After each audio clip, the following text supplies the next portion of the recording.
एक दिन गौतम बुद्ध अपने शिष्यों के साथ एकदम शांत बैठे हुए थे। उन्हें इस प्रकार बैठे हुए देख शिष्य चिंतित हुए कि कहीं वह अस्वस्थ तो नहीं हैं। एक शिष्य ने उनसे पूछा कि आज वह मौन क्यों बैठे हैं, क्या शिष्यों से कोई गलती हो गई है। इसी बीच एक अन्य शिष्य ने पूछा कि क्या वह अस्वस्थ हैं, पर बुद्ध मौन रहे।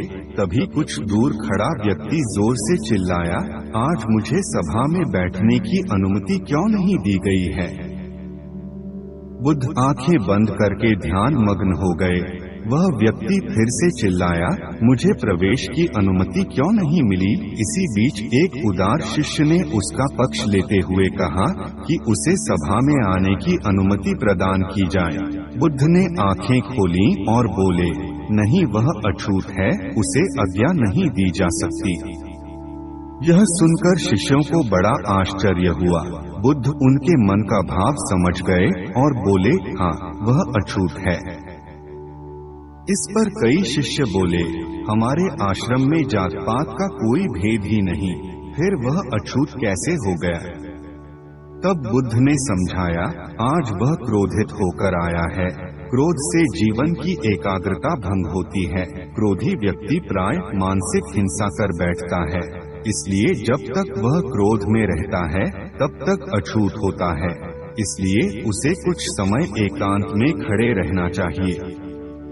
क्रोधित शिष्य भी बुद्ध की बातें सुन रहा था।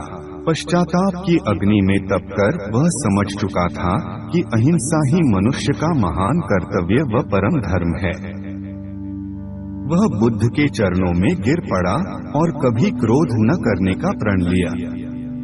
आशय यह है कि क्रोध के कारण व्यक्ति अनर्थ कर बैठता है और पश्चाताप उसे बाद में होता है, जिसका कोई लाभ नहीं मिलता। इसलिए हमें क्रोध नहीं करना चाहिए। असल मायने में क्रोधित व्यक्ति अछूत हो जाता है और उसे अकेला छोड़ देना चाहिए। क्रोध करने से तन, मन और धन तीनों की हानि होती है।